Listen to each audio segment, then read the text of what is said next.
Hi hello welcome to PSC mentor. അപ്പോൾ ഇന്നത്തെ class assistant prison ഓഫീസറിന് പ്രിപ്പയർ ചെയ്യുന്ന സുഹൃത്തുക്കൾക്കാണ്. കറണ്ട് അഫയേഴ്സ് എത്രത്തോളം ഇമ്പോർട്ടൻ്റ് ആണെന്നുള്ള കാര്യം നിങ്ങൾക്ക് അറിയാമല്ലോ. അപ്പോൾ 2 ക്ലാസ്സുകളിലായി നിങ്ങൾക്ക് ഏറ്റവും ഇമ്പോർട്ടൻ്റ് ആയിട്ടുള്ള PSCക്ക് ചോദിക്കാൻ ചാൻസ് കൂടുതലുള്ള കുറേ ടോപ്പിക്കുകളുമായിട്ടാണ് ഞാൻ വന്നിട്ടുള്ളത്. അപ്പോൾ ഇന്നത്തെ ക്ലാസ് എന്തായാലും കാണുക.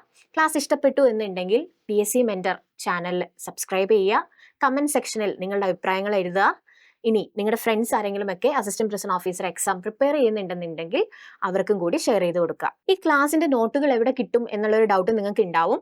നമുക്ക് PSC മെന്റർ എന്ന് പറയുന്ന ഒരു ടെലിഗ്രാം ചാനൽ ഉണ്ട്. അപ്പോൾ ക്ലാസ് അപ്പാവുന്ന സമയത്ത് തന്നെ നമ്മുടെ ടെലിഗ്രാം ചാനലിൽ നോട്ടുകൾ വരും. അപ്പോൾ ക്ലാസ് കണ്ടതിന് ശേഷം എക്സാമിന് പോകുന്നതിന് മുന്നേ ഒന്ന് റിവൈസ് ചെയ്യാൻ വേണ്ടി ടെലിഗ്രാം ചാനലിൽ കയറി നോട്ട് വായിച്ചിട്ട് വേണം പോകാൻ. അപ്പോൾ ഇന്നത്തെ ക്ലാസ് എത്രത്തോളം ഇമ്പോർട്ടൻ്റ് ആണെന്നുള്ള കാര്യം ഞാൻ എടുത്തെടുത്ത് പറയേണ്ടതായിട്ടില്ല അല്ലേ. ക്ലാസ് സ്റ്റാർട്ട് ചെയ്യാം. ആദ്യമേ നമുക്ക് ഏറ്റവും ഇമ്പോർട്ടൻ്റ് ആയിട്ടുള്ള പുരസ്കാരങ്ങളിൽ നിന്ന് സ്റ്റാർട്ട് ചെയ്യാം. ആദ്യമേ നമ്മുടെ കേരളത്തിന്റെ ഏറ്റവും പരമോന്നതമായിട്ടുള്ള സാഹിത്യ പുരസ്കാരത്തിൽ നിന്ന് സ്റ്റാർട്ട് ചെയ്യാം. എഴുത്തച്ഛൻ പുരസ്കാരമാണ് ആദ്യമേ നിങ്ങൾ അറിഞ്ഞിരിക്കേണ്ടതായിട്ടുള്ളത്. അപ്പൊ പല സ്റ്റേറ്റ്മെന്റ് ബേസ്ഡ് ക്വസ്റ്റ്യൻസിലും ചോദിക്കാറുണ്ട് എത്ര ലക്ഷം രൂപയാണ് കിട്ടുന്നത് എന്നുള്ളത്. അപ്പൊ 5 ലക്ഷം രൂപ കൊടുക്കുന്നതായിട്ടുള്ള ഒരു ഏറ്റവും പരമോന്നതമായിട്ടുള്ള സാഹിത്യ പുരസ്കാരമാണ് എന്ത്, എഴുത്തച്ഛൻ പുരസ്കാരം. 2025 ആർക്ക് ലഭിച്ചു എന്നുള്ളതാണ് നമ്മുടെ ഏറ്റവും പ്രധാനപ്പെട്ട ആയിട്ടുള്ള ഒരു ഇൻഫോർമേഷൻ. നോക്കിയേ, KG ശങ്കരപ്പിള്ള എന്ന് പറയുന്ന അദ്ദേഹത്തിനാണ് ഇത് കിട്ടിയിട്ടുള്ളത്. എന്താണ്, KG ശങ്കരപ്പിള്ളയ്ക്കാണ് കിട്ടിയിട്ടുള്ളത് എഴുത്തച്ഛൻ പുരസ്കാരം. അപ്പൊ 2025 ആരാണ് എഴുത്തച്ഛൻ പുരസ്കാരം കിട്ടിയിട്ടുള്ളത്? കവിയായിട്ടുള്ള KG ശങ്കരപ്പിള്ളയ്ക്കാണ്. 5 ലക്ഷം രൂപയും പ്രശസ്തി പത്രവും ആണ് നമ്മൾ കൊടുക്കുന്നത്. കേരളത്തിന്റെ ഏറ്റവും പരമോന്നതമായിട്ടുള്ള സാഹിത്യ പുരസ്കാരമാണ് എന്നുള്ള കാര്യം നിങ്ങൾ അറിയണം. ഇനി നമുക്ക് KG ശങ്കരപ്പിള്ളയെ കുറിച്ച് ജസ്റ്റ് ഒന്ന് നോക്കിപ്പോയാലോ. അദ്ദേഹത്തിന്റെ പ്രശസ്തമായിട്ടുള്ള കവിത ഏതെന്ന് ചോദിച്ചാൽ ബംഗാളാണ്. അപ്പൊ നിങ്ങളെ ഒന്ന് ക്വസ്റ്റ്യൻ ഒന്ന് ടഫ് ആക്കണം, അല്ലെങ്കിൽ സ്റ്റേറ്റ്മെന്റ് ആയിട്ട് ചോദിക്കുന്ന സമയത്ത് കുറച്ച് ഫാക്ടുകൾ ആഡ് ചെയ്യണം എന്നുണ്ടെങ്കിൽ നമ്മൾ ഇങ്ങനെ ഒന്ന് പഠിച്ചു പോവേണ്ടതായിട്ടുള്ളതുണ്ട്. അപ്പൊ KG ശങ്കരപ്പിള്ളയുടെ 1970കളിൽ അദ്ദേഹത്തിന് തന്നെ പ്രശസ്തമായിട്ടുള്ള കവിത എന്നുള്ളത് എന്താണ്, ബംഗാളാണ്. ഇത് കൂടാതെ കൊച്ചിയിലെ വൃക്ഷങ്ങൾ, KG ശങ്കരപ്പിള്ളയുടെ കവിതകൾ, KGS കവിതകൾ എന്നൊക്കെ പറയുന്ന പുസ്തകങ്ങൾ അല്ലെങ്കിൽ കവിതാ ഗ്രന്ഥങ്ങൾ അല്ലെങ്കിൽ അദ്ദേഹത്തിന് പ്രസിദ്ധീകരണങ്ങൾ ഉണ്ടായി എന്നുള്ള കാര്യം നിങ്ങൾ ഓർത്തു വെക്കുക. അപ്പൊ ബംഗാൾ എന്നുള്ളത് ഓർത്ത് തന്നെ വെക്കണം. ഇനി നമ്മൾ എന്താ അറിയേണ്ടതാ, അദ്ദേഹത്തിന്റെ വളരെ പ്രസിദ്ധമായിട്ടുള്ള കുറച്ച് ട്രീസ് ഓഫ് കൊച്ചി എന്നുള്ളതൊക്കെ അദ്ദേഹത്തിന്റെ ആണ്. അപ്പൊ ഞാൻ അതാണ് ഇവിടെ കൊടുത്തിരിക്കുന്നത്.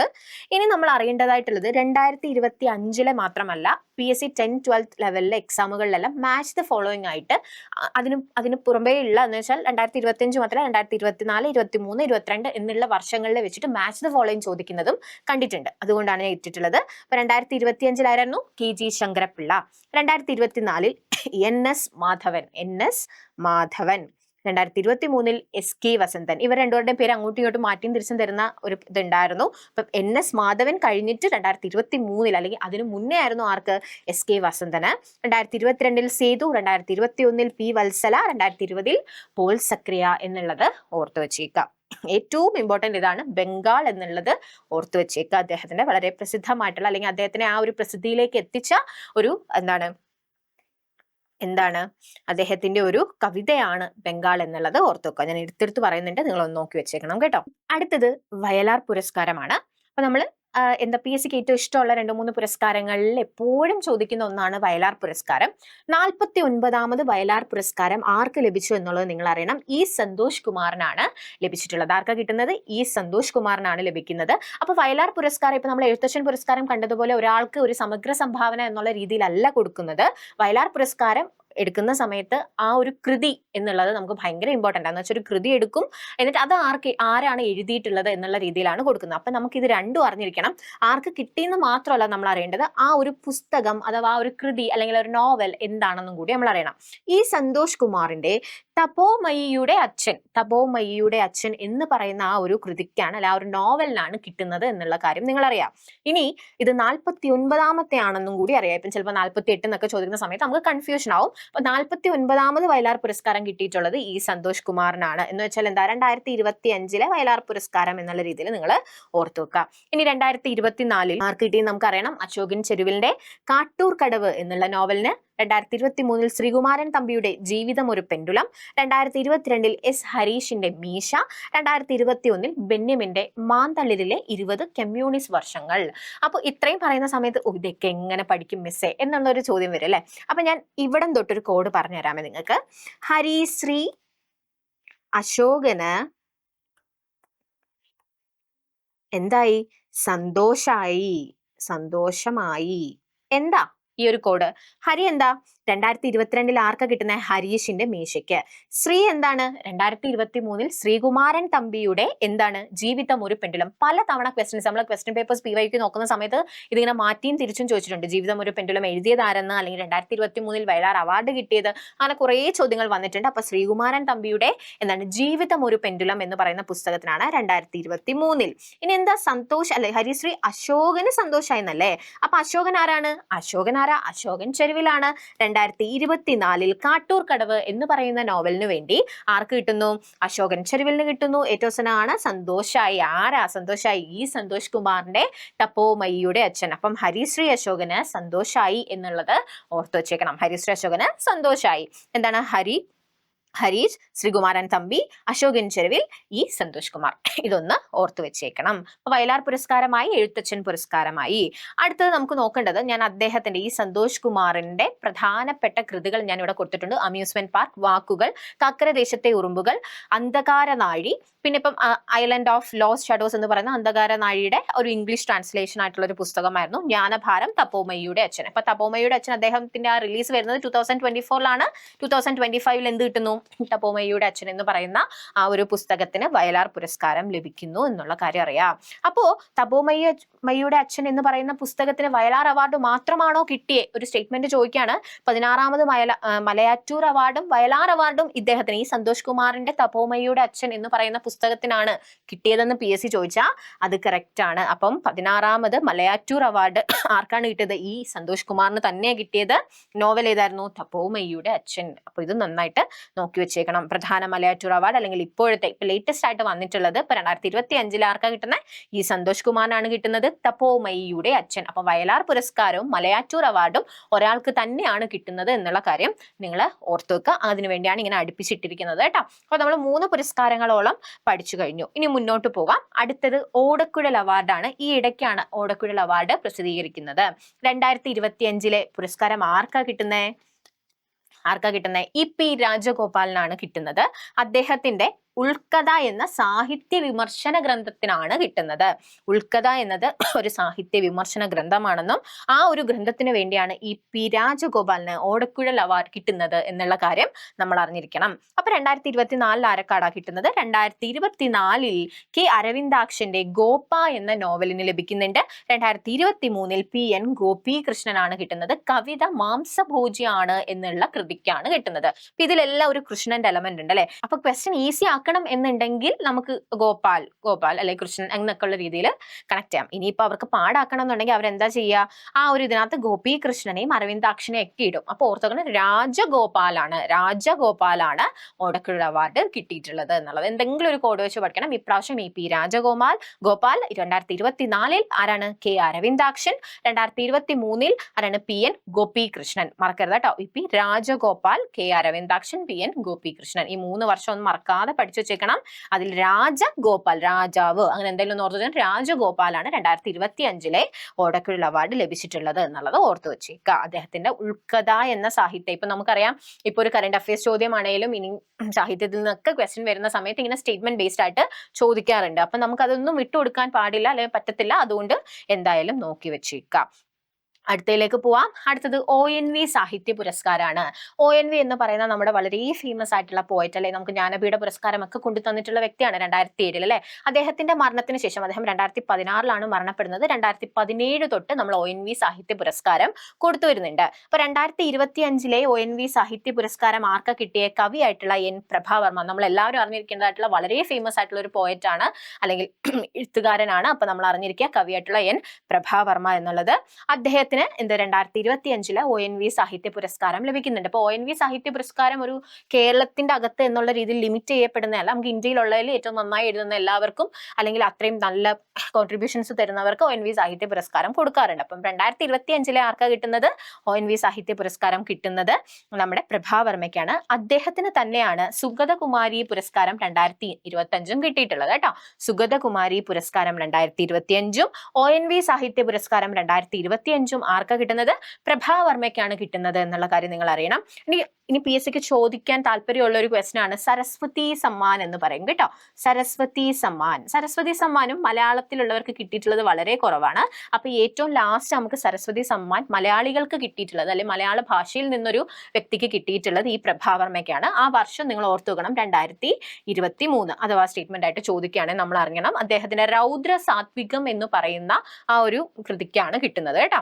അപ്പം 3 കാര്യങ്ങൾ പ്രഭാവർമ്മ എന്ന് പറയുന്ന വ്യക്തിയുമായിട്ട് ഓർത്തിരിക്കുക. 2025 ONV സാഹിത്യ പുരസ്കാരം, സുഗതകുമാരി അമ്മയുടെ പുരസ്കാരം ഉണ്ട് 2025, പിന്നെ 2023 സരസ്വതി സമ്മാൻ. ഈ 3 എണ്ണം നിങ്ങൾ ഓർത്തു വെച്ചിരിക്കുക. ഇനി ONV സാഹിത്യ പുരസ്കാരം ആദ്യമായി ലഭിച്ചതെന്ന് വെച്ചാൽ 2016 അദ്ദേഹം മരണത്തിന് ശേഷം 2017 സുഗതകുമാരി അമ്മയ്ക്കായിരുന്നു 2017 കിട്ടിയിരുന്നത്. 2018 MT വാസുദേവൻ നായർക്ക് ലഭിച്ചിരുന്നു എന്നുള്ള കാര്യം ഓർത്തു വെച്ചേക്കുക. ഇനി പ്രഭാവർമ്മയ്ക്കാണ് 2025. ഞാൻ പറഞ്ഞില്ല, ഇത് ഒരിക്കലും ഒരു മലയാളികൾ എന്നുള്ള രീതിയിലല്ല കൊടുക്കുന്നത്. അപ്പം ഇത് ഒഡിയ ഭാഷയിലെ എഴുത്തുകാരിയാണ് പ്രതിഭ റായ് എന്ന് പറയുന്നത്. അപ്പൊ അവർക്കായിരുന്നു 2024 ലഭിച്ചിട്ടുണ്ടായിരുന്നത് കേട്ടോ. ജസ്റ്റ് ഒന്ന് നമ്മൾ നോട്ട് ടെലിഗ്രാമിൽ ഉണ്ടാവും, അപ്പൊ ഒന്ന് എടുത്തു വെച്ച് നോക്കിയാൽ മതിയാകും. ഇനി 2024 JCB സാഹിത്യ പുരസ്കാരം നിങ്ങൾ എന്താണ് പത്രങ്ങളിൽ നോക്കിയിട്ടുണ്ടെങ്കിൽ എന്തായാലും നിങ്ങൾ കണ്ടിട്ടുണ്ടാവും. JCB സാഹിത്യ പുരസ്കാരം അല്ലെങ്കിൽ JCB അവാർഡ് എന്ന് പറയുന്നത് നിർത്തലാക്കി എന്നുള്ളത്. അപ്പം നമ്മുടെ സാഹിത്യ പുരസ്കാരങ്ങളിൽ ഒരു ഇന്ത്യൻ ലെവലിലേക്ക് എത്തുന്ന സമയത്ത് 25 ലക്ഷമോളം ക്യാഷ് പ്രൈസ് നൽകി ആദരിക്കുന്നതായിട്ടുള്ള ഒരു പുരസ്കാരമാണ് JCB. അപ്പം ആ JCB പ്രൈസ് എന്ന് പറയുന്നത് ഒരിക്കലും ആ ഒരു എഴുതിയ ആൾക്ക് മാത്രമല്ല, ഇതിന് പരിഭാഷ ഉണ്ടാവുമല്ലോ. ഇപ്പം മലയാളത്തിലൊരു പുസ്തകം അത് ഇംഗ്ലീഷിലേക്ക് മാറ്റിയിട്ടുണ്ടെന്നുണ്ടെങ്കിൽ ആ ഒരു ട്രാൻസ്ലേറ്ററിനും ആ എഴുതിയ ആൾക്കും കൊടുക്കും. അപ്പം എഴുതിയ ആൾക്ക് 25 ലക്ഷം രൂപയും ആ ട്രാൻസ്ലേറ്ററിന് 10 ലക്ഷം രൂപ. പിന്നെ ഇപ്പം നമ്മൾ ആ ഒരു നോമിനി അല്ലെങ്കിൽ നോമിനി എന്ന് ഞാൻ പറയുന്നത് ആ ഒരു ലിസ്റ്റിൽ തെരഞ്ഞെടുക്കുന്ന ഒരു ഷോർട്ട് ലിസ്റ്റ് ഉണ്ടാവുമല്ലോ, അപ്പൊ ഷോർട്ട് ലിസ്റ്റിൽ വന്നിട്ടുള്ളവർക്ക് 50,000 രൂപ. അങ്ങനെ ഒരു പൈസയുടെ ഒരു കണക്കില് ഭയങ്കരമായിട്ട് ഒരു റിവാർഡിംഗ് ആയിട്ട് നമ്മൾ കണ്ടുകൊണ്ടിരുന്നതാണ് JCB സാഹിത്യ പുരസ്കാരം. പക്ഷെ 2025 അവരത് നിർത്തുവാണ് എന്നുള്ള രീതിയിലേക്ക് ന്യൂസുകൾ വന്നിരുന്നു. അപ്പം JCB സാഹിത്യ പുരസ്കാരം ഇനി ഇല്ല. അപ്പൊ PSCക്ക് വേണമെങ്കിൽ ചോദിക്കാം. എന്തൊക്കെ ചോദിക്കാം? 2024 JCB സാഹിത്യ പുരസ്കാരം ആർക്ക് കിട്ടി എന്നുള്ളത് അറിയണം. ഉപമന്യു ചാറ്റർജിക്കാണ് കിട്ടിയിട്ടുള്ളത്. Lorenzo searches for the meaning of life. Lorenzo searches for the meaning of life എന്നുള്ളതാണ് ആ ഒരു പുസ്തകത്തിന്റെ പേര് കേട്ടോ. 2024 JCB സാഹിത്യ പുരസ്കാരം കിട്ടുന്നത് ഉപമന്യു ചാറ്റർജിക്കാണ്. Lorenzo searches for the meaning of life എന്നുള്ള പുസ്തകത്തിനാണ് കിട്ടുന്നത് എന്നുള്ള കാര്യം അറിയാം. അപ്പൊ നമുക്ക് അറിഞ്ഞിരിക്കണം ആദ്യമേ ആർക്കാണ് 2018 തൊട്ടാണ് JCB സാഹിത്യ പുരസ്കാരം കൊടുത്തു വന്നിട്ടുള്ളത്. അതൊരു മലയാളിക്കാണ് കിട്ടുന്നത്. നമ്മുടെ സ്വന്തം ബെന്യമിനാണ് കിട്ടുന്നത്. മുല്ലപ്പൂ നിറമുള്ള പകലുകൾ എന്ന് പറയുന്ന കൃതിക്കായിരുന്നു കിട്ടിയിട്ടുണ്ടായിരുന്നത്. ഇത് ഇംഗ്ലീഷിലേക്ക് ട്രാൻസ്ലേറ്റ് ചെയ്തത് വ്യക്തി ഷഹനാസ് ഹബീബാണ് കേട്ടോ. അങ്ങനെ 2020 പിന്നെ S ഹരീഷിന് കിട്ടുന്നുണ്ട്, 2021 മുകുന്ദന് കിട്ടുന്നുണ്ട്. ഇവർക്ക് എല്ലാവർക്കും എന്ത് കിട്ടുന്നുണ്ട്? JCB പ്രൈസ് കിട്ടിയിട്ടുണ്ട് എന്നുള്ള കാര്യം നമ്മൾ അറിഞ്ഞിരിക്കണം. ഏറ്റവും ലേറ്റസ്റ്റ് ആയിട്ടുള്ള കറണ്ട് അഫയേഴ്സ് ആണ് 2024 JCB ആർക്ക് കിട്ടി അല്ലെങ്കിൽ ആർക്കാണ് കൊടുത്തിരുന്നത് എന്നുള്ളത് ചോദിക്കാൻ ഭയങ്കരമായിട്ട് ചാൻസ് ഉണ്ട്. ഇനി നമുക്ക് അടുത്തയിലേക്ക് പോവാം. നമുക്ക് കേരള സാഹിത്യ അക്കാദമി അവാർഡുകളെ കുറിച്ച് അറിയണം. 2024 കേരള സാഹിത്യ അക്കാദമി അവാർഡുകൾ 2025 പ്രഖ്യാപിക്കുന്നുണ്ട്. അപ്പം കുറേ കാറ്റഗറിയിൽ കൊടുത്തു വരുന്നുണ്ട്. നമുക്ക് എല്ലാം ഒന്നും നോക്കി പോകാൻ പറ്റില്ല. നമുക്ക് നോവലും കവിതയും ചെറുകഥ നാടകം സാഹിത്യ വിമർശനം എന്നുള്ളതൊന്ന് ജസ്റ്റ് നോക്കി പോവാം. നോവൽ നമുക്ക് അറിഞ്ഞിരിക്കണം. എന്താ അറിയണ്ടേ? ആനോ എന്ന നോവലിന് GR ഇന്ദുഗോപനാണ് കിട്ടുന്നത്. ഇത് കണ്ടോ, ഇതാണ് ആനോ. ആനോ എന്ന് പറയുന്ന ഒരു പുസ്തകം എന്താണ് GR ഇന്ദുഗോപന്റെ ആണ്. അതിനാണ് നമുക്ക് എന്ത് കിട്ടുന്നത്? ബെസ്റ്റ് നോവൽ എന്നുള്ള രീതിയിൽ അത് എടുക്കുന്നത്. അടുത്ത കവിതയാണ് മുരിങ്ങ വാഴ കറിവേപ്പ്. നല്ല രസമില്ലേ കേൾക്കാൻ? മുരിങ്ങ വാഴ കറിവേപ്പ് എന്നുള്ളതാണ് കേട്ടോ. അതാണ് അനിത തമ്പിയുടെ മുരിങ്ങ വാഴ കറിവേപ്പ് എന്നുള്ളതായിരുന്നു ആ ഒരു പുസ്തകം. ചെറുകഥ V ഷിനിലാലിന്റെ ഗിരിസപ്പ അരുവി അഥവാ ഒരു ജലയാത്ര എന്നുള്ളതാണ്. എന്താണ്? V ഷിനിലാലിന്റെ ഗിരിസപ്പ അരുവി അഥവാ ഒരു ജലയാത്ര. നാടകം ശശിധരൻ നടുവിന്റെ പിത്തള ശലഭം. സാഹിത്യ വിമർശനം രാമായണത്തിന്റെ ചരിത്ര സഞ്ചാരങ്ങൾ എന്നുള്ളവയായിരുന്നു. ഒന്നും നിങ്ങൾക്ക് വായിക്കാൻ പറ്റുന്നില്ല അല്ലെ പഠിക്കാൻ പറ്റുന്നില്ലെങ്കിൽ അറ്റ്ലീസ്റ്റ് ഈ 4 എണ്ണമെങ്കിലും പഠിക്കണം. എങ്ങനെയായിരിക്കും ചോദിക്കുക എന്നുള്ളത്? ഇപ്പൊ ഗരിസിപ്പ അരുവി അഥവാ ഒരു ജലയാത്ര എന്നുള്ളത് ആരുടെ ചെറുകഥയാണ്, അല്ലെങ്കിൽ മുരിങ്ങ വാഴ കറിവേപ്പ് ആരുടെയാണ്, ഇങ്ങനെയുള്ള രീതിയിൽ ചോദിക്കാം. മാച്ച് ദ ഫോളോയിങ് ആയിട്ട് ചോദിക്കാം. അപ്പൊ അത് നോക്കി തന്നെ പോണം. 2024 കേരള സാഹിത്യ അക്കാദമി അവാർഡുകളാണ്. ഇനി നമുക്ക് കേന്ദ്രത്തിലേക്ക് കടക്കാം. 2024 എന്ന് വെച്ചാൽ 2025 അത് കൊടുക്കുന്നത് കേട്ടോ. 2024 കേന്ദ്ര സാഹിത്യ അക്കാദമി അവാർഡ് മലയാളത്തിൽ ലഭിച്ചത് ആർക്കാണ്? കവിയും മുൻ ചീഫ് സെക്രട്ടറി ആയിട്ടുള്ള കെ ജയകുമാറിനാണ്. നിങ്ങൾക്ക് എല്ലാവരും മുൻ IAS ഓഫീസർ ആയിരുന്നു, അദ്ദേഹം ചീഫ് സെക്രട്ടറി ആയിരുന്ന വ്യക്തിയാണ്. വളരെ ഫേമസ് ആയിട്ടുള്ള നമ്മൾ കേട്ടിട്ടുള്ള പല പാട്ടുകൾ, ഇപ്പം ശാരികയെ നിന്നെ കാണാൻ എന്നൊക്കെ പറയുന്ന ഇഷ്ടംപോലെ പാട്ടുകൾ എഴുതിയിട്ടുള്ള ഒരു IAS ഓഫീസറാണ്. അപ്പം അദ്ദേഹം കെ ജയകുമാറിനാണ് കേന്ദ്ര സാഹിത്യ അക്കാദമി അവാർഡ് കിട്ടിയിട്ടുള്ളത് മലയാളത്തിൽ കേട്ടോ. ഓരോ ഭാഷയിലും നമ്മൾ മികച്ചായിട്ടുള്ള നോവലുകളോ കൃതികളോ അല്ലെങ്കിൽ കവിതകളോ ഒക്കെ എടുക്കാണ്ട് അദ്ദേഹത്തിന്റെ ഒരു കവിതാ സമാഹാരമായിട്ടുള്ള പിങ്കള കേശിനിക്കാണ് എന്നുവെച്ചാൽ 2024 25 കൊടുത്തിട്ടുള്ള കേന്ദ്ര സാഹിത്യ അക്കാദമി അവാർഡ് ലഭിക്കുന്നതെന്ന് ഓർത്തു വെച്ചേക്കാം. കെ ജയകുമാറിന്റെ പിങ്കള കേശിനി കേന്ദ്ര സാഹിത്യ അക്കാദമി അവാർഡാണ്. മുന്നേ നമ്മൾ പഠിച്ചത് കേരള സാഹിത്യ അക്കാദമി അവാർഡായിരുന്നു. നമ്മൾ കേന്ദ്രത്തിലേക്ക് കയറി. അപ്പം മലയാളത്തിൽ നിന്ന് തെരഞ്ഞെടുക്കപ്പെട്ടത് ആരാണ്? പിങ്കള കേശിനിയാണ്, കെ ജയകുമാറിന്റെയാണ്. ഇനി അടുത്ത നമ്മൾ അറിയേണ്ടത് കേന്ദ്രത്തിൽ തന്നെ യുവ സാഹിത്യ പുരസ്കാരമുണ്ട്, യുവ ബാലസാഹിത്യ പുരസ്കാരമുണ്ട്. ഈ യുവ സാഹിത്യ പുരസ്കാരം ഇറങ്ങിയ സമയത്ത് ഭയങ്കരമായിട്ടുള്ള ഡിബേറ്റ് വന്നിരുന്നു. എന്തിനാണ് അഖിൽ പി ധർമ്മജന് കൊടുക്കുന്നത്? ഈ പുസ്തകത്തിനൊക്കെയാണോ ഒരു കേന്ദ്ര യുവ സാഹിത്യ പുരസ്കാരം ഒക്കെ കൊടുക്കുന്നത് എന്നുള്ള രീതിയിൽ ഭയങ്കര ഡിബേറ്റുകൾ വന്നു. രണ്ടും നമ്മൾ കേട്ടു അല്ലെ, എന്തിനു കൊടുക്കണം എന്തിനു കൊടുക്കണ്ട എന്നുള്ളതെല്ലാം നമ്മൾ കേട്ടിരുന്നു. ആർക്കാ കിട്ടുന്നത്?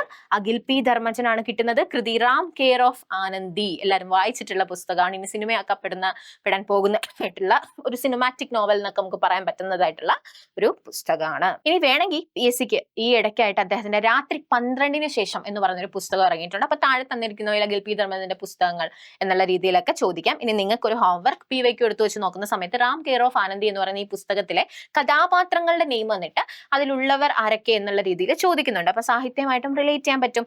അത് നിങ്ങളൊന്ന് നോക്കി വെച്ചേക്കണം. ഇതിനകത്തെ ആരൊക്കെയാണ് കഥാപാത്രങ്ങൾ എന്നുള്ളതൊന്ന് നോക്കി വെച്ചേക്കാം. PYQ ചോദിച്ചിട്ടുണ്ട്, വേണമെങ്കിൽ നമുക്ക് റിപ്പീറ്റഡ് ആയിട്ട് ചോദിക്കാം. അപ്പൊ കേന്ദ്ര യുവ സാഹിത്യ പുരസ്കാരം 2025 ആർക്കാ കിട്ടുന്നത്? അഖിൽ പി ധർമ്മജന്. അതേപോലെ തന്നെ കേന്ദ്ര ബാലസാഹിത്യ പുരസ്കാരം 2025 ലഭിക്കുന്നത് ശ്രീജിത്ത് മുത്തേടത്തിനാണ് കേട്ടോ. പെൺകിനികളുടെ വൻകരയിൽ എന്നുവെച്ചാൽ കുഞ്ഞുങ്ങൾക്ക് എന്താണ് ബാലസാഹിത്യം? കുട്ടികളിലെ വായനാശേഷി കൂട്ടാൻ വേണ്ടി അല്ലെങ്കിൽ അങ്ങനെയുള്ള പുസ്തകങ്ങളെ തിരഞ്ഞെടുത്ത് ആദരിക്കുന്നതായിട്ടുള്ള, അത് എഴുതിയിട്ടുള്ള വ്യക്തിയെ ആദരിക്കുന്നതായിട്ടുള്ളതാണ് കേന്ദ്ര ബാലസാഹിത്യ പുരസ്കാരം. ഇതേപോലെ നമ്മുടെ കേരളത്തിലും കുഞ്ഞുങ്ങൾക്ക് അങ്ങനെയുള്ള പുസ്തകങ്ങൾ തിരഞ്ഞെടുത്ത്, കൃതികൾ തിരഞ്ഞെടുത്ത് അല്ലെങ്കിൽ പുസ്തകങ്ങൾ തിരഞ്ഞെടുത്ത് അങ്ങനെയുള്ള ആൾക്കാരെ നമ്മൾ ബഹുമാനിക്കാറുണ്ട്, ആദരിക്കാറുണ്ട്. അപ്പം കേന്ദ്രത്തിൽ വരുന്നതാണ് ശ്രീജിത്ത് മുത്തേടത്തിന്റെ പെൺകിനികളുടെ വൻകരയിൽ എന്ന് പറയുന്ന പുസ്തകം. ഓർത്തു വെച്ചേക്കണേ, പെൺകിനികളുടെ വൻകരയിൽ. ഓക്കെ, നമ്മൾ കേന്ദ്രം നോക്കിക്കൊണ്ടിരിക്കുകയാണ്. നമുക്കിനി ഇത്തിരി ഇന്റർനാഷണൽ ലെവലിലേക്ക് ഒന്ന് ജസ്റ്റ് കയറി പോവാം. ചോദിക്കാൻ ചാൻസ് ഉള്ളതായിട്ടുള്ള 2 ക്വസ്റ്റ്യൻസ് ആണ്. ഇപ്രാവശ്യത്തെ ബുക്കർ പ്രൈസും ഇപ്രാവശ്യത്തെ ഇന്റർനാഷണൽ ബുക്കർ പ്രൈസും ആർക്കൊക്കെയാണ് കിട്ടിയിട്ടുള്ളത്? ഇപ്രാവശ്യത്തെ ബുക്കർ പ്രൈസ് കിട്ടിയിട്ടുള്ളത് ഡേവിഡ് സാലെ എന്ന് പറയുന്ന വ്യക്തിക്കാണ് കേട്ടോ. ഡേവിഡ് സാലയ്ക്കാണ് കിട്ടുന്നത്. കൃതി ഫ്ലഷ് ആണ് കേട്ടോ. 2025 നവംബർ 10 ലണ്ടനിൽ നടന്ന ചടങ്ങിലാണ് പുരസ്കാരം സമ്മാനിച്ചിട്ടുള്ളത്. ഫ്ലഷ് എന്ന് പറയുന്ന ഡേവിഡ് സാലയുടെ പുസ്തകത്തിനാണ് കിട്ടിയിട്ടുള്ളത്. 2025 ബുക്ക് പ്രൈസ് കിട്ടിയിട്ടുള്ളത് ഡേവിഡ് സാലയ്ക്കാണ്. ഞാൻ ഇവിടെ കൊടുത്തിട്ടുണ്ട്. ഇതാണ് ഡേവിഡ് സാലെ, ഇതാണ് പുസ്തകം. നിങ്ങൾ എല്ലാവരും ഇവിടെ ട്രിവാൻഡ്രത്ത് നടന്നിട്ടുള്ള ഇന്റർനാഷണൽ ആ ഒരു നിയമസഭയിൽ നടന്നിട്ടുള്ള ബുക്ക് ഫെസ്റ്റ് കണ്ടിട്ടുണ്ടെന്നുണ്ടെങ്കിൽ, പോയിട്ടുണ്ടെന്നുണ്ടെങ്കിൽ നിങ്ങൾ ഈ പുസ്തകങ്ങളൊക്കെ കണ്ടിട്ടുണ്ടാവും കേട്ടോ. ഇപ്പം ഡേവിഡ് സാലയുടെ ഫ്ലഷ് ഒക്കെ എല്ലാത്തിനകത്തും എല്ലാ സ്റ്റോളുകളിലും ഇങ്ങനെ വെച്ചിട്ടുണ്ടായിരുന്നു. കാരണം ഇപ്രാവശ്യം ബുക്ക് പ്രൈസ് വിൻ ചെയ്തിട്ടുള്ള പുസ്തകം, അപ്പം ഭയങ്കരമായിട്ട് മൂവിങ് ആയിട്ടുള്ള ഒരു പുസ്തകമായിരുന്നു. അപ്പൊ അതൊന്ന് നോക്കി വെച്ചേക്കുക. ഓക്കെ, എന്തായിരുന്നു ഈ പടം ഒന്ന് ഓർത്ത് വെച്ചേക്കണം. ഫ്ലഷ് എന്നുള്ളതാണ് ഡേവിഡ് സാലെ. അടുത്ത നമുക്ക് അന്താരാഷ്ട്ര അല്ലെങ്കിൽ ഇന്റർനാഷണൽ ബുക്ക് പ്രൈസ് ആർക്കാ കിട്ടിയെന്നുള്ളത് നമ്മൾ അറിയണം. കിട്ടിയിട്ടുള്ളത് ഒരു ഇന്ത്യക്കാരിക്കാണ്. നമുക്ക് അഭിമാനമായിട്ടുള്ള ഒരു നിമിഷമായിരുന്നു. ആർക്കാ കിട്ടുന്നത്? ഭാനു മുഷ്തഖിനാണ് കിട്ടുന്നത്. ഭാനു മുഷ്തഖിന്റെ ഹാർട്ട് ലാംബ് എന്ന് പറയുന്ന പുസ്തകത്തിനാണ് കിട്ടിയിട്ടുള്ളത്. ഹാർട്ട് ലാംബ് എന്ന് പറയുന്ന പുസ്തകത്തിന് ഭാനു മുഷ്തഖിനാണ് കിട്ടിയിട്ടുള്ളത് എന്നുള്ളത് ഓർത്തക്കണം. കന്നഡ ഭാഷയിലായിരുന്നു ഉണ്ടായിരുന്നത്. ഈ ഇന്റർനാഷണൽ ബുക്ക് പ്രൈസിന്റെ ഒരു പ്രത്യേകത എന്തെന്ന് വെച്ചാൽ, ഇപ്പൊ ഒരു പുസ്തകം മലയാളത്തിലാണെങ്കിൽ അത് ഇംഗ്ലീഷിലേക്ക് ട്രാൻസ്ലേറ്റ് ചെയ്ത്, ഇപ്പൊ നമ്മൾ JCBയുടെ ഒക്കെ കാര്യം പറഞ്ഞില്ലേ, അതേപോലെ തന്നെയാണ് മലയാളത്തിലാണോ ഏത് ഭാഷയിലോ ആയിക്കോട്ടെ, അത് ഇംഗ്ലീഷിലേക്ക് ട്രാൻസ്ലേറ്റ് ചെയ്തൊരു വ്യക്തി ഉണ്ടായിരിക്കുമല്ലോ, അവർക്കും എന്ത് കിട്ടും? പ്രൈസ് കിട്ടും. അപ്പം യഥാർത്ഥത്തിൽ ഒറിജിനലി എഴുതിയിട്ടുള്ള, ഇപ്പം ഹാർട്ട് ലാംബ് ആണെന്നിരിക്കട്ടെ, അത് ഭാനു മുഷ്തഖ് എഴുതി എന്നുണ്ടെങ്കിൽ അത് കന്നഡയിലായിരിക്കുമല്ലോ, അത് ഇംഗ്ലീഷിലേക്ക് ട്രാൻസ്ലേറ്റ് ചെയ്ത ആരാ? ദീപാ ഭാഷ്ടിയാണ്. ഇതാണ് ഭാനു മുഷ്തഖ്, ഇതാണ് ദീപാ ഭാഷ്ടി. ഇവർക്ക് 2 പേർക്കും അവാർഡ് കൊടുത്ത് അവരെ ആദരിക്കും എന്നുള്ള കാര്യം നിങ്ങൾ അറിഞ്ഞിരിക്കുക. അപ്പൊ 3 പേരുകൾ എന്തായാലും നമ്മൾ അറിയണം. ഭാനു മുഷ്തഖ്, പിന്നെ ഹാർട്ട് ലാംബ് എന്ന് പറയുന്ന കൃതിക്കാണ് അതിന്റെ ഒരു ട്രാൻസ്ലേറ്റ് ട്രാൻസ്ലേറ്റ് ചെയ്തത് ദീപ ബാഷ്ടിയാണ്. ഈ 3 പേരുകളും നമ്മൾ ഇന്റർനാഷണൽ ബുക്കർ പ്രൈസ് 2025 എന്ന് പറയുന്ന സമയത്ത് ഓർക്കണം. പക്ഷെ ബുക്കർ പ്രൈസ് 2025 എന്ന് പറഞ്ഞാൽ ഫ്ലെഷും ഡേവിഡ് സെലെ, അത്രയും ഓർത്ത് വെച്ചിരുന്നാൽ മതി കേട്ടോ. ഇനി നമുക്ക് അടുത്തയിലേക്ക് പോവാം. പതിയെ നമ്മള് ജ്ഞാനപീഠ പുരസ്കാരത്തിലേക്ക് കയറാണ്. ജ്ഞാനപീഠ പുരസ്കാരം 59ാമത് ജ്ഞാനപീഠ പുരസ്കാരം ആർക്കാണ് ലഭിച്ചിട്ടുള്ളത്? വിനോദ് കുമാർ ശുക്ലയ്ക്കാണ് കിട്ടിയിട്ടുള്ളത്. ആർക്കാണ്? വിനോദ് കുമാർ ശുക്ലയ്ക്കാണ് ലഭിച്ചിട്ടുള്ളത്. അദ്ദേഹം ഈ ഇടയ്ക്ക് മരണപ്പെടുന്നുണ്ട്. അപ്പൊ നമുക്ക് എന്തായാലും ക്വസ്റ്റ്യൻസ് വരാനുള്ള ചാൻസ് ഉണ്ട്. അപ്പൊ 59ാമത് ജ്ഞാനപീഠ പുരസ്കാരം കിട്ടിയിട്ടുള്ളത് വിനോദ് കുമാർ ശുക്ലയാണ് എന്നുള്ളത് ഓർത്തു വെച്ചേക്കുക. അദ്ദേഹത്തിന്റെ ഫേമസ് ആയിട്ടുള്ള ബുക്സ് ഞാൻ ഇവിടെ കൊടുത്തിട്ടുണ്ട്. നൗക കി കമീസ് എന്നുള്ളതും ദീവർ മേം ഏക് കിറ്റ്കി റഹതി കി എന്നൊക്കെ പറയുന്നത് അദ്ദേഹത്തിന്റെ പ്രധാന കൃതികളാണ്. ഓക്കെ, നമുക്ക് എന്തായാലും വിനോദ് കുമാർ ശുക്ല എന്ന് പറയുന്ന വ്യക്തിയെ കുറിച്ച് അറിഞ്ഞിരിക്കാൻ വേണം. ഇതിനു മുന്നേ ആർക്ക് കിട്ടിയെന്ന് ചോദിച്ചാൽ 58ാമത് ജ്ഞാനപീഠ പുരസ്കാരം കിട്ടിയിട്ടുള്ളത് 2 പേർക്കായിരുന്നു. അപ്പൊ അങ്ങനെ വേണമെങ്കിലും ക്വസ്റ്റ്യൻ ചോദിക്കാം. ഇപ്രാവശ്യം ഒരാൾക്കാണോ കിട്ടിയത്, 2 പേർക്കാണോ കിട്ടിയത്, ഇങ്ങനെയൊക്കെ ചോദിക്കുന്ന ഒരു പതിവ് PSC ഉണ്ട്. അപ്പം ഇതിനു മുന്നേ എന്ന് വെച്ചാൽ വിനോദ് കുമാർ ശുക്ലയ്ക്ക് മുന്നേ 58ാമത് കിട്ടിയിരുന്നത് ആർക്കൊക്കെയാണ് കിട്ടിയിട്ടുള്ളത്? ജഗദ്ഗുരു രാമഭദ്രാചാര്യയ്ക്കും പിന്നെ ഉറുദു പോയറ്റ് ആൻഡ് ലിറിസിസ്റ്റ് ആയിട്ടുള്ള ഗുൽസറിനുമാണ്. ഇവർക്ക് 2 പേർക്കുമാണ് കിട്ടിയിട്ടുള്ളത് എന്നുള്ളത് ഓർത്തു വെച്ചേക്കാം. ഇനി നമ്മള് ജ്ഞാനപീഠം എന്ന് പറയുന്നത് നമുക്ക് കേരളത്തിൽ നിന്ന് ആർക്കെങ്കിലും കിട്ടിയിട്ടുണ്ടോ എന്നുള്ള രീതിയിൽ സ്റ്റാറ്റിക് ലെവൽ ചോദിക്കുവാണെങ്കിൽ നിങ്ങൾക്ക് ഉത്തരം പറയാൻ വേണ്ടിയാണ് ഞാൻ ഇത് കൊടുത്തിട്ടുള്ളത്. 1965 ജ്ഞാനപീഠ പുരസ്കാരം ആദ്യമായി ലഭിച്ചത് ജി ശങ്കരക്കുറുപ്പിനാണ്. ഓടക്കുഴൽ എന്നുള്ളത് കൃതിക്കാണ്. 1980 SK പൊറ്റക്കാടിന്റെ ഒരു ദേശത്തിന്റെ കഥ, മറക്കരുത്, ഒരു ദേശത്തിന്റെ കഥയും ചിലപ്പോൾ ഓപ്ഷനിൽ ഒരു തെരുവിന്റെ കഥയൊക്കെ ഉണ്ടാവും. ഒരു ദേശത്തിന്റെ കഥ എന്ന് പറയുന്ന പുസ്തകത്തിനാണ് SK പൊറ്റക്കാടിന് കിട്ടുന്നത്. അത് 84 തകഴി, 95 MT, 2007 ONV കുറുപ്പ്, ഏറ്റവും ലാസ്റ്റ് നമുക്ക് ജ്ഞാനപീഠ പുരസ്കാരം കൊണ്ടു തന്നിട്ടുള്ളത് അക്കിത്തമാണ് കേട്ടോ. ഇത്രയും കാര്യങ്ങൾ അറിഞ്ഞിരിക്കണം. നമുക്ക് കേരളത്തിൽ നിന്ന് 6 പേർക്കാണ് ഇതുവരെ ജ്ഞാനപീഠ പുരസ്കാരം കിട്ടിയിട്ടുള്ളത്. അതിൽ ജ്ഞാനപീഠ പുരസ്കാരം ഇന്ത്യയിൽ നിന്നും കേരളത്തിൽ നിന്നും ആദ്യമായി ലഭിച്ചിട്ടുള്ളത് ജി ശങ്കരക്കുറുപ്പിനാണ് കേട്ടോ. ഒന്ന് ജസ്റ്റ് ഓടിച്ചു വെച്ചേക്കുക, അല്ലെങ്കിൽ ഒന്ന് ജസ്റ്റ് റിവൈസ് ചെയ്ത് വെച്ചേക്കുക. അതിന്റെ കൂടെ കറണ്ട് അഫയേഴ്സും കൂടി ഒന്ന് ആഡ് ചെയ്തിരിക്കണം. അടുത്തത് നമ്മുടെ PSCയിലെ പല ക്വസ്റ്റ്യൻസ് എടുത്ത് നോക്കുന്ന സമയത്തും കുറച്ചധികം ഇങ്ങനെ ഇപ്പൊ പത്മപ്രഭ, കടമനിട്ട അങ്ങനെയൊക്കെയുള്ള കുറച്ച് ക്വസ്റ്റ്യൻസ് കണ്ടിട്ടുണ്ട്. ഈ പുരസ്കാരങ്ങളുടെ കാര്യങ്ങൾ കണ്ടിട്ടുണ്ട്. അതുകൊണ്ടാണ് ഞാൻ ഇത് പറയുന്നത്. പത്മപ്രഭ അവാർഡ് 2024 ലഭിച്ചത് റഫീഖ് അഹമ്മദിനാണ്. 2023 സുഭാഷ് ചന്ദ്രന്, 16 MTക്ക് ലഭിച്ചിട്ടുണ്ട്. ഈ റഫീഖ് മുഹമ്മദിന് തന്നെയാണ് 2024 എന്ന് വെച്ചാൽ ലഭിക്കുന്നത് 2025 കേട്ടോ. അതുകൊണ്ടാണ് ഞാൻ എടുത്തു പറയുന്നത്. കടമനിട്ട രാമകൃഷ്ണ പുരസ്കാരം ലഭിച്ചിട്ടുള്ളത്. അപ്പൊ നമ്മൾ മുമ്പേ പ്രഭാവർമ്മയുടെ കാര്യമൊക്കെ പറയുന്ന സമയത്ത് അവർക്ക് ഈ കഴിഞ്ഞ ഒരു വർഷം കിട്ടിയിട്ടുള്ളത് ഞാൻ അടുപ്പിച്ചടുപ്പിച്ച് പറഞ്ഞല്ലോ. 3-4 അവാർഡ് അല്ലെ 2-3 അവാർഡ് ഉണ്ടായിരുന്നല്ലോ. അതേപോലെ റഫീഖ് അഹമ്മദ് എന്ന് പറയുന്ന വ്യക്തിക്ക് 2025 പത്മപ്രഭ അവാർഡും കടമനിട്ട രാമകൃഷ്ണ പുരസ്കാരവും ലഭിച്ചിരുന്നു എന്നുള്ള കാര്യം നിങ്ങൾ ഓർത്തിരിക്കുക. ഇനി അങ്ങോട്ട് പോകുന്ന സമയത്ത് നമ്മൾ അറിഞ്ഞിരിക്കണം ജ്ഞാനപ്പാന പുരസ്കാരം PSCക്ക് ഇഷ്ടമുള്ള ഒരു ഏരിയ തന്നെയാണ്. ജ്ഞാനപ്പാന പുരസ്കാരം 2025 KP ശങ്കരനാണ് ലഭിക്കുന്നത് കേട്ടോ. KP ശങ്കരനാണ് ലഭിക്കുന്നത്. 2024 രാധാകൃഷ്ണൻ കാക്കശ്ശേരിക്ക്, 2023 V മധുസൂദനന്. അപ്പൊ ഇവിടെ കിടപ്പുണ്ട് നമ്മുടെ പ്രഭാവർമ്മ, ഞാൻ നേരത്തെ പറഞ്ഞിരുന്നു അല്ലേ. അപ്പൊ 2025, 24, 23 ഒന്ന് ജ്ഞാനപ്പാന പുരസ്കാരം കൂടി നോക്കി വെച്ചേക്കുക. 2025 KP ശങ്കരൻ, 2024 രാധാകൃഷ്ണൻ കാക്കശ്ശേരി, 2023 V മധുസൂദനൻ നായർ എന്നുള്ള കാര്യം ഓർത്തു വെച്ചിരിക്കുക. ഇനി അങ്ങോട്ട് പോകുന്ന സമയത്ത് തകഴി സാഹിത്യ പുരസ്കാരം PSCക്ക് ഭയങ്കര ഇഷ്ടമാണ്. 2025 ആർക്കാ കിട്ടിയത്? KP സുധീര. ആർക്കാ കിട്ടിയത്? KP സുധീര. 2024 MK സാനു. 2024 ആർക്കാ കിട്ടിയ? MK സാനുവിനാണ് ലഭിച്ചിട്ടുള്ളത് എന്നുള്ള കാര്യം ഓർക്കുക. 2023 M മുകുന്ദൻ. അപ്പൊ 2014 തൊട്ടാണ് ഈ തകഴി സാഹിത്യ പുരസ്കാരം എന്ന് പറയുന്ന ഒരു പുരസ്കാരം കൊടുത്തു തുടങ്ങിയിട്ടുള്ളത്. ആദ്യമായിട്ട് ഇത് കിട്ടിയിട്ടിരുന്നത് പ്രൊഫസർ G ബാലചന്ദ്രനാണ്. കൃതി തകഴിയുടെ സർഗപദങ്ങൾ എന്ന് പറയുന്ന ഒരു കൃതിക്കാണ് കിട്ടിയിട്ടുള്ളത് കേട്ടോ. അപ്പൊ ഇതാണ് ഏറ്റവും ഇമ്പോർട്ടന്റ്. ഒരു മാത്സ് ഫോളോയിങ് ഒക്കെ ചോദിച്ചാൽ നമുക്ക് എഴുതാൻ പറ്റണം. 2025 KP സുധീര. ഇനി ഈ ലേറ്റസ്റ്റ് ആയിട്ട് വന്നിട്ടുള്ള മ്യൂസിക്കുമായി റിലേറ്റ് ചെയ്തിട്ടുള്ള അല്ലെങ്കിൽ സംഗീതവുമായി റിലേറ്റ് ചെയ്ത് നമ്മൾ കേരളത്തിൽ പറയുന്ന ഒരു അവാർഡാണ് ഹരിവരാസനം അവാർഡ്. തിരുവിതാംകൂർ ദേവസ്വം ബോർഡാണ് ഈ അവാർഡ് കൊടുക്കുന്നത്. 2026 ആർക്ക് കിട്ടി എന്നുള്ളത് നമുക്കറിയണം. തിരുവിഴ ജയശങ്കർ എന്ന് പറയുന്ന വ്യക്തിക്കാണ് ഇത് കിട്ടുന്നത് കേട്ടോ. PSC ചോദിക്കാറുള്ള ഒരു ഏരിയ ആണ് ഹരിവരാസനം അവാർഡ് എന്ന് പറയുന്നത്. 2026 തിരുവിഴ ജയശങ്കറിനാണ് കിട്ടുന്നത്. 2025 കൈതപ്രം ദാമോദരൻ നമ്പൂതിരിക്ക് ലഭിക്കുന്നു. 2024 PK വീരമണിദാസ്. 2023 ശ്രീകുമാരൻ തമ്പി. ഓർത്തുവെച്ചിക്ക 2026, 25, 2024-23 നമുക്ക് ഇമ്പോർട്ടന്റ് ആ. 2026 തിരുവിഴ ജയശങ്കർ, 2025 കൈതപ്രം ദാമോദരൻ നമ്പൂതിരി, 2024 PK വീരമണിദാസൻ എന്നുള്ളത് ഓർത്തു വെച്ചേക്കുക കേട്ടോ. 2023 ശ്രീകുമാരൻ തമ്പിക്കാണ്. 2023 തന്നെയാണ് അദ്ദേഹത്തിന് വയലാർ അവാർഡും ലഭിച്ചത്. ജീവിതം ഒരു പെൻഡുലം, മറന്നു പോകരുത്. അടുത്തത് ജെസ്സി ഡാനിയൽ പുരസ്കാരം. ജെസ്സി ഡാനിയൽ പുരസ്കാരം കേരളത്തിലെ സിനിമകളിലേക്ക് ഒരു സമഗ്ര സംഭാവന തന്നിട്ടുള്ള വ്യക്തികളെ ആദരിക്കുന്നതായിട്ടുള്ള ഒരു അവാർഡാണ്. നമ്മുടെ കേരളത്തിന്റെ സ്വന്തം അവാർഡാണ്. സിനിമ എന്ന് പറയുന്ന ഒരു മേഖല എടുക്കുന്ന സമയത്ത് നമ്മൾ പറയുന്നതാണ്. കറന്റ് അഫയേഴ്സിൽ വന്നിട്ടുള്ളതായിരുന്നു. 2024 ജെസ്സി ഡാനിയൽ പുരസ്കാരം ആർക്കാ കിട്ടിയിട്ടുള്ളത്? ശാരദയ്ക്കാണ് കേട്ടോ. ശാരദ ഇതുവരെ കിട്ടിയിട്ടില്ലാത്ത ഒരു ഇപ്പൊ മലയാളികൾക്കാണ് സാധാരണ ജെസ്സി ഡാനിയൽ പുരസ്കാരം കിട്ടിയിട്ടുള്ളത്. പക്ഷെ ശാരദ മലയാളി അല്ല. അപ്പൊ ശാരദയ്ക്ക് കിട്ടി എന്നുള്ളത് ന്യൂസുകളിൽ വന്നിരുന്നു. നമുക്ക് അറിഞ്ഞിരിക്കേണ്ടതായിട്ടുള്ളത് 2023 ഷാജി കരുണും 2022 TV ചന്ദ്രനുമാണ് കിട്ടിയിട്ടുള്ളത്. ഷാജി കരുണും ഈ ഇടയ്ക്കാണ് മരണപ്പെട്ടത്. അപ്പൊ നമ്മൾ അറിഞ്ഞിരിക്കണം 2023 ജെസ്സി ഡാനിയൽ പുരസ്കാരം ലഭിച്ചിട്ടുള്ളത് ഷാജി കരുണാണ്. ആദ്യ പുരസ്കാരം 1992 കൊടുത്തിരുന്നത്. ആർക്ക്? TE വാസുദേവൻ എന്ന് പറയുന്ന വ്യക്തിക്കാണ് കൊടുത്തിട്ടുള്ളത് കേട്ടോ. TE വാസുദേവൻ. ആർക്കാണ് ആദ്യമേ ലഭിക്കുന്നതെന്ന് ചോദിച്ചാൽ ആറന്മുള പൊന്നമ്മയ്ക്കാണ് കേട്ടോ. ആറന്മുള പൊന്നമ്മയായിരുന്നു വനിതകളിൽ ആദ്യമായി ജെസ്സി ഡാനിയൽ പുരസ്കാരം ലഭിച്ചിട്ടുള്ള വ്യക്തി. ആദ്യ പുരസ്കാരം കിട്ടിയിട്ടുള്ളത് 1992 TE വാസുദേവൻ. 2024 കറന്റ് അഫയേഴ്സ് ആണ് നമ്മൾ അറിഞ്ഞിരിക്കേണ്ടത്. ശാരദയ്ക്കാണ് ലഭിച്ചിട്ടുള്ളത്. 2023 ഷാജി കരുൺ എന്നുള്ളത് ഓർത്തു വെച്ചേക്കുക. ഇനി നമുക്ക് സിനിമകളിലേക്ക് കടക്കാം. നമ്മുടെ 71ാമത് ദേശീയ അവാർഡുകൾ അല്ലെ, നാഷണൽ അവാർഡ് എന്ന് പറയുന്നത് നമ്മൾ അറിഞ്ഞിരിക്കേണ്ടതായിട്ടുണ്ട്. കഴിഞ്ഞ തവണ എന്താണ് നമ്മുടെ ദേശീയ അവാർഡുകൾ മികച്ച ഒരു ഫിലിം എന്ന് പറയുന്നത് ആട്ടം എന്നുള്ളത് കൊണ്ട് തന്നെ എല്ലാ PSC പരീക്ഷകളിലും ചോദിച്ചിരുന്നു. നമ്മൾ അറിഞ്ഞിരിക്കേണ്ടതായിട്ടുണ്ട്.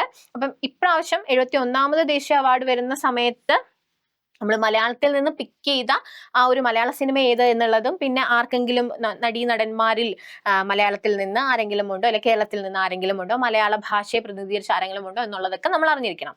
മികച്ച നടനായി എടുത്തത് ഷാരൂഖ് ഖാൻ, ജവാൻ നമുക്ക് ഓർത്തു വെക്കാം. പിന്നെ വിക്രന്ത് മാസി, ഇപ്പൊ 12th ഫെയിൽ എന്ന് പറയുന്നത് UPSC സർക്കിളിലുള്ളവർ എല്ലാവരും കണ്ടിട്ടുള്ള ഒരു ഫിലിം ആയിരിക്കും. വിക്രന്ത് മാസിയും ഷാരൂഖ് ഖാനുമായിരുന്നു മികച്ച നടൻ. മികച്ച നടി എന്ന് പറയുന്നത് റാണി മുഖർജി ആയിരുന്നു കേട്ടോ. റാണി മുഖർജിക്കാണ് കിട്ടുന്നത്. ഇനി മികച്ച സഹനടനിൽ ആരുണ്ട്? വിജയരാഘവൻ ഉണ്ട്, പൂക്കാലം എന്ന് പറയുന്ന ഒരു മൂവിയിൽ അഭിനയിക്കുന്നതായിട്ട്. പിന്നെ മുത്തുപ്പേട്ട സംഭാസ്കർ എന്ന് പറയുന്ന അദ്ദേഹത്തിനുണ്ട്. അപ്പൊ ഇവിടെ ഒരു മലയാളി വരുന്നുണ്ട്. മികച്ച സഹനടിയിൽ ആരുണ്ടടാ? ഉർവശി ഉണ്ട്, ഉള്ളൊഴുക്ക് എന്ന് പറയുന്ന മൂവിക്ക് വേണ്ടി. ഉർവശി ഉള്ളൊഴുക്ക് എന്ന് പറയുന്ന ഒരു മൂവിക്ക് വേണ്ടി അഭിനയിച്ചതിന് വേണ്ടി എന്താണ് സഹനടിയിൽ ഉർവശിയുണ്ട്. സഹനടനിൽ ആരുണ്ട്? വിജയരാഘവൻ ഉണ്ട്. ഇനി മികച്ച ഫീച്ചർ ഫിലിം ഞാൻ മുമ്പേ പറഞ്ഞില്ലേ, ഇതിന് മുന്നേ ഇപ്പൊ ഇത് 71 70ാമത് നാഷണൽ അവാർഡിൽ മികച്ച ഫീച്ചർ ഫിലിം എന്ന് പറയുന്നത് ഒരു മലയാള ചിത്രമായിരുന്നു ആട്ടം. അതേപോലെ ഇപ്രാവശ്യം പക്ഷെ മലയാളം ചിത്രമല്ല. 12th ഫെയിൽ എന്ന് പറയുന്നത് നമ്മളിപ്പോ UPSC സർക്കിളിലുള്ളവരുടെ കാര്യം പറഞ്ഞില്ലേ, എല്ലാവരും കണ്ടിട്ടുള്ള ഒരു മൂവി ആയിരിക്കും. അപ്പൊ 12th ഫെയിൽ ആയിരുന്നു. മികച്ച ഫീച്ചർ ഫിലിം വേണമെങ്കിൽ ചോദിക്കാം. മികച്ച മലയാള ചിത്രം ഏത് എന്ന് വെച്ചാൽ ഓരോ ഭാഷയിൽ നിന്നും ഏറ്റവും മികച്ച സിനിമകൾ എടുക്കാറുണ്ട്. അങ്ങനെ ഉള്ളൊഴുക്ക് എന്ന് പറയുന്ന ഇപ്പൊ നമ്മൾ ഉർവശിക്ക് സഹനടി എന്ന് പറയുന്ന ആ ഒരു ടൈറ്റിൽ വാങ്ങിക്കൊടുത്ത ഉള്ളൊഴുക്കായിരുന്നു എന്താ മികച്ച മലയാള ചിത്രം എന്നുള്ള കാര്യം നിങ്ങളൊന്ന് ഓർത്തു വെക്കുക. അപ്പം നാഷണൽ അവാർഡുകളെ കുറിച്ച് നമ്മൾ പഠിക്കുന്ന സമയത്ത് നിങ്ങൾക്ക് അറിയായിരിക്കും. അതിൽ ഞാൻ പറയാണ് ഇപ്പം മികച്ച feature film non feature film എന്ന് പറയുന്ന ഒരു ടൈറ്റിൽ ഉണ്ടാവും. പിന്നെ നടന്മാർക്കൊക്കെ കൊടുക്കുന്നതായിട്ടുള്ള കുറെ കാറ്റഗറിയിലുള്ള അവാർഡ്സ് നമുക്ക് കാണാൻ പറ്റും. അപ്പം അതിൽ എന്താണ് ഫീച്ചർ ഫിലിമിൽ എന്നുള്ള ഒരു ടൈറ്റിലല്ല, മികച്ച മലയാള ചിത്രത്തിലാണ് എന്ത് ഉള്ളൊഴുക്ക് വരുന്നത് എന്നുള്ള കാര്യം നിങ്ങൾ ഓർത്തു വെക്കുക. ഇനി മികച്ച നോൺ ഫീച്ചർ ഫിലിം ഏതായിരുന്നു? ഫ്ലവറിംഗ് മാൻ എന്ന് പറയുന്നതായിരുന്നു കേട്ടോ. അപ്പൊ feature film 12th fail, non feature film flowering man എന്നുള്ളത് ഓർത്തു വെക്കുക. മലയാള ഭാഷയിൽ നിന്ന് എടുത്തിട്ടുള്ളത് ഉള്ളൊഴുക്ക്. ഓക്കെ, അത്രയും ഓർത്തു വെക്കുക. ഇനി PSCക്ക് ഇനിയും റിപ്പീറ്റ് ചെയ്ത് ഇത് കൊടുത്തു കഴിഞ്ഞ ഒരു മാസത്തിലെ എക്സാമിൽ തന്നെ PSC ചോദിച്ചിട്ടുണ്ട്. എന്താ ചോദിച്ചിട്ടുള്ളത്? 2023 ദാദാ സാഹിബ് ഫാൽക്കെ അവാർഡ്. തെറ്റിക്കരുത്, 2023 ദാദാ സാഹിബ് ഫാൽക്കെ അവാർഡാണ്. 2025 ആര് വാങ്ങിക്കുന്നത്? മോഹൻലാൽ വാങ്ങിക്കുന്നത്. ഈ വർഷം നിങ്ങൾ തെറ്റിക്കരുത് കേട്ടോ. 2023 ദാദാ സാഹിബ് ഫാൽക്കെ അവാർഡ് കിട്ടുന്നത് മോഹൻലാലാണ്. ഇദ്ദേഹം രണ്ടാമത്തെ മലയാളിയാണ്. 2004 അടൂർ ഗോപാലകൃഷ്ണന് എന്ത് കിട്ടുന്നുണ്ട്? ദാദാ സാഹിബ് ഫാൽക്കെ അവാർഡ് കിട്ടുന്നുണ്ട് എന്നുള്ള കാര്യം ഓർത്തു വെക്കുക. അപ്പം നിങ്ങൾ മോഹൻലാലിന്റെ ആ ഒരു സ്പീച്ച് കേട്ടിട്ടുണ്ടെങ്കിൽ തന്നെ അറിയാം, എനിക്ക് കിട്ടുന്ന അല്ലെങ്കിൽ ദാദാ സാഹിബ് ഫാൽക്കെ അവാർഡ് കിട്ടുന്ന രണ്ടാമത്തെ മലയാളി എന്നുള്ള രീതിയിലാണ് അദ്ദേഹം റെപ്രസെന്റ് ചെയ്യുന്നത്. അപ്പൊ 2004 ഒടുവിൽ. 2022 ആർക്ക് കിട്ടി എന്ന് ചോദിച്ചാൽ മിഥുൻ ചക്രവർത്തി എന്ന് പറയുന്ന വ്യക്തിക്കാണ് കേട്ടോ കിട്ടുന്നത്. മിഥുൻ ചക്രവർത്തി എന്ന് പറയുന്ന വ്യക്തിക്കാണ് കേട്ടോ കിട്ടുന്നത്. മറന്നു പോവരുത്. 2022 മിഥുൻ ചക്രവർത്തി, 2023 നമ്മുടെ സ്വന്തം മോഹൻലാൽ ദ റിയൽ OG എന്ന് പറഞ്ഞിട്ട് നമ്മൾ ഇൻട്രൊഡ്യൂസ് ചെയ്തിട്ട് വിളിച്ചാണ് അദ്ദേഹത്തിനെ വരുത്തുന്നത്. അപ്പോൾ ഓർത്തു വെച്ചേക്കാം, നമുക്കെല്ലാം അഭിമാനമായിട്ടുള്ള ഒരു നേട്ടമായിരുന്നു അല്ലെ. അപ്പൊ PSCക്ക് ഇനിയും വേണമെങ്കിലും ഇത് ചോദിക്കാം. ഇനി നിങ്ങൾ എക്സാം എഴുതുന്നതിന് മുന്നേ ദാദാ സാഹിബ് ഫാൽക്കെ അവാർഡ് ആദ്യം ആർക്ക് കിട്ടി, ഏത് വർഷമാണ് ഇത് കൊടുത്തു തുടങ്ങിയതെന്നും കൂടി ഒന്ന് ജസ്റ്റ് നോക്കിയിട്ട് വേണം പോവാൻ. അപ്പൊ നമ്മൾ നാഷണൽ അവാർഡ് പറഞ്ഞു, ദാദാ സാഹിബ് ഫാൽക്കെ അവാർഡ് പറഞ്ഞു. അടുത്ത് നമുക്ക് പറയാനുള്ളത് 55ാമത് കേരള സംസ്ഥാന ചലച്ചിത്ര അവാർഡാണ്. ഓടിച്ചൊന്ന് നോക്കിയേക്കാം. മികച്ച നടനാരാ? മമ്മൂട്ടി ഭ്രമയുഗത്തിന് വേണ്ടി. മികച്ച നടി ഷംല ഹംസയാണ് ഫെമിനിച്ചി ഫാത്തിമ എന്ന് പറയുന്ന സിനിമയ്ക്ക് വേണ്ടി. മികച്ച ചിത്രം മഞ്ഞുമൽ ബോയ്സ് ആണ്. മികച്ച സംവിധായകൻ ചിദംബരം, മഞ്ഞുമൽ ബോയ്സിന്റെ ഡയറക്ടറാണ്. മികച്ച രണ്ടാമത്തെ ചിത്രമാണ് ഫെമിനിച്ചി ഫാത്തിമ. ജനപ്രീതിയും കലാമേന്മയുള്ള എന്ന് വെച്ചാൽ നമ്മുടെ ആ ഒരു എന്റർടൈനിങ് എന്നുള്ള രീതിയിൽ പോപ്പുലർ ഫിലിം ഒക്കെ ആയിട്ട് വന്നത് എന്താണ്? പ്രേമലു ആണ് കേട്ടോ. പ്രേമലു ആണ്, കാണുന്നുണ്ടല്ലോ അല്ലെ. പ്രേമലു ആണ് എന്താ ഒരു പോപ്പുലർ ഫിലിം എന്നുള്ള രീതിയിൽ വരുന്നത്. ഒന്ന് ജസ്റ്റ് ഓർത്തു വെച്ചേക്കാം കേട്ടോ. മികച്ച നടൻ മമ്മൂട്ടി, മികച്ച നടി ഷംല ഹംസ, മികച്ച ചിത്രം മഞ്ഞുമൽ ബോയ്സ്, മികച്ച സംവിധായകൻ ചിദംബരം, മികച്ച രണ്ടാമത്തെ ചിത്രം ഫെമിനിച്ചി ഫാത്തിമ, പിന്നെ പോപ്പുലർ ഫിലിം എന്ന് പറയുന്ന കാറ്റഗറിയിൽ വരുന്നത് പ്രേമലു. ഇനി നമുക്ക് അടുത്തയിലേക്ക് പോകാം. നമ്മള് കേരള അവാർഡുകളെ കുറിച്ച് അറിഞ്ഞിരിക്കേണ്ടതായിട്ടുണ്ട്. അവാർഡുകളിൽ തന്നെ സംസ്കാരം എന്ന് പറയുന്ന ഭാഗത്ത് നമുക്ക് റിലേറ്റ് ചെയ്യാൻ പറ്റുന്നതായിട്ടുള്ള അല്ലെ കൾച്ചറിന്റെ ഭാഗത്ത് ചോദിക്കുന്നതായിട്ടുള്ള ഒരു ഏരിയയാണ് കേരള അവാർഡുകൾ. നമുക്ക് നോക്കി തന്നെ പോണം. കേരള അവാർഡുകൾ 3 ആയിട്ടാണ് ഉള്ളത് കേട്ടോ. ഒന്ന് കേരള ജ്യോതി, കേരള പ്രഭ, കേരള ശ്രീ. 2022 തൊട്ട് നവംബർ 1 നമ്മൾ കൊടുത്തു വരുന്നതായിട്ടുള്ള അല്ലെ കേരള സർക്കാർ കൊടുത്തു വരുന്നതായിട്ടുള്ള അവാർഡാണ്. ഇതിൽ എപ്പോഴും ചോദിക്കാൻ പറ്റുന്ന ഒരു ക്വസ്റ്റ്യൻ ഞാൻ ഇപ്പോൾ എളുപ്പം ഒന്ന് പറഞ്ഞുതരാം. എന്ത്? നവംബർ 1 അല്ലെങ്കിൽ 2022 നവംബർ 1 പ്രഥമ കേരള ജ്യോതി എന്ന് വെച്ചാൽ ഏറ്റവും ഹയസ്റ്റ് ആയിട്ടുള്ള ഒരു സിവിലിയൻ പുരസ്കാരമാണ് കേരള ജ്യോതി എന്ന് പറയുന്നത്.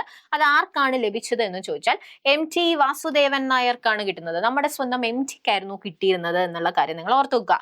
2022 നവംബർ 1 MT വാസുദേവൻ നായർക്കായിരുന്നു പ്രഥമ കേരള ജ്യോതി പുരസ്കാരം ലഭിച്ചിട്ടുള്ളത്. ഓർത്തു വെച്ചേക്കണം. കേരള ജ്യോതി പ്രഭാശ്രീ എന്ന് പറയുന്നത് കേന്ദ്രത്തിൽ എങ്ങനെയാണോ പത്മ അവാർഡുകൾ അല്ലെ പത്മവിഭൂഷൺ, ഭൂഷൺ ശ്രീ എന്ന് പറയുന്നത് അതേപോലെ തന്നെ നമുക്ക് റിലേറ്റ് ചെയ്യാൻ പറ്റുന്നതായിട്ടുള്ള അവാർഡുകളാണ് കേട്ടോ. ജസ്റ്റ് സ്റ്റാറ്റിക് ഏരിയ ഞാൻ പറഞ്ഞു തന്നേ ഉള്ളൂ. നമുക്ക് ഇപ്പം കിട്ടിയത് ആർക്കൊക്കെയാണെന്ന് അറിയണ്ടേ?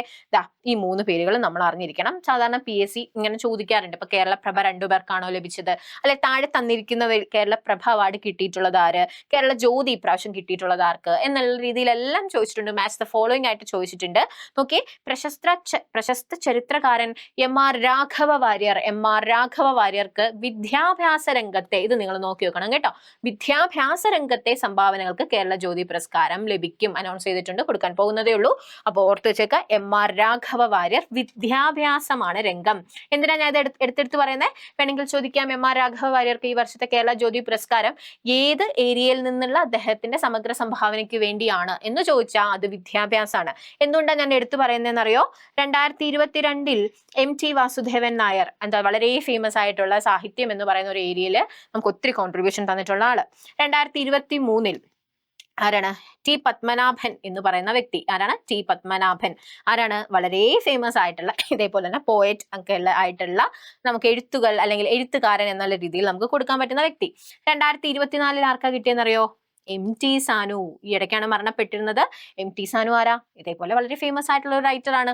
അപ്പൊ 3 പേർക്കും സാഹിത്യം. അത് കഴിഞ്ഞ് ആദ്യമായിട്ട് വിദ്യാഭ്യാസ രംഗത്ത് നിന്ന് ഒരാൾക്ക് കിട്ടുന്നു. ആർക്കാ കിട്ടുന്നത്? MR രാഘവ വാര്യർ. വളരെ ഫേമസ് ആയിട്ടുള്ള ഹിസ്റ്റോറിയൻ ആണ്, അല്ലെങ്കിൽ മലയാള ഭാഷയിൽ തന്നെ ഒത്തിരി കോൺട്രിബ്യൂഷൻസ് തന്നിട്ടുള്ള വ്യക്തിയാണെന്നൊക്കെ നമുക്ക് പറയാൻ പറ്റുന്ന ഒരാളാണ് നമ്മുടെ സ്വന്തം ആര്?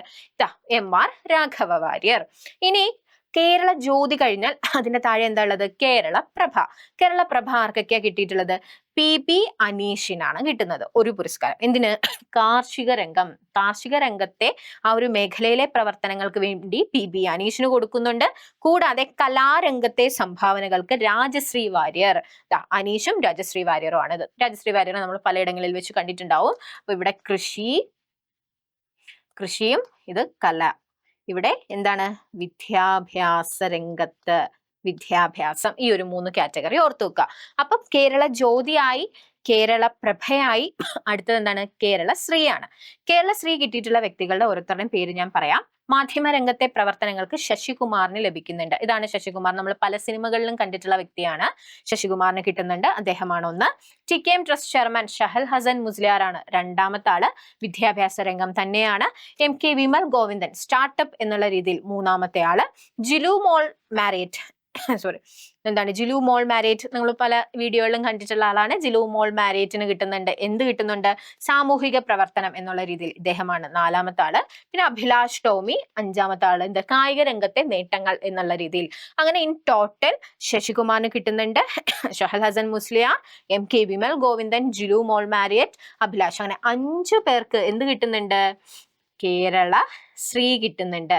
പ്രഭ 2 പേർക്കാണ് കിട്ടിയിട്ടുള്ളത്, ജ്യോതി ഒരാൾക്ക്. ഇൻ ടോട്ടൽ 8 പേർക്കാണ് ഇപ്രാവശ്യത്തെ 2025 കേരള അവാർഡുകൾ കിട്ടിയിട്ടുള്ളത് എന്നുള്ളത് നിങ്ങൾ ഓർത്തുക്കണം. നമ്പറുകൾ ചോദിക്കുന്നത് PSCക്ക് ഇപ്പൊ ഒരു പതിവ് തന്നെയാണ്. അതുകൊണ്ടാണ് ഞാൻ എടുത്തെടുത്ത് പറയുന്നത്. 8 പേർക്ക് കിട്ടിയിട്ടുണ്ട്. കേരള ജ്യോതി കിട്ടിയിട്ടുള്ളത് രാഘവ വാര്യർക്ക്, പിന്നെ അനീഷിനും രാജശ്രീ വാര്യർക്കും കേരള പ്രഭ, അത് കഴിഞ്ഞിട്ട് കേരള ശ്രീ എന്ന് പറയുന്നത് 5 പേർക്കാണ് ലഭിച്ചിട്ടുള്ളത്. പേരുകൾ എടുത്ത് ചോദിക്കുന്ന പതിവുകളും PSCക്ക് ഉണ്ട്. എന്നാണ് പ്രഖ്യാപിക്കുന്നത്? നവംബർ 1-നാണ്. അപ്പൊ നമുക്ക് പ്രതീക്ഷിക്കാം ഈ വരുന്ന എക്സാമിന് എന്തായാലും കാണാനുള്ള ചാൻസ് കൂടുതലാണ്. അപ്പൊ നന്നായി തന്നെ നോക്കി പോവാ.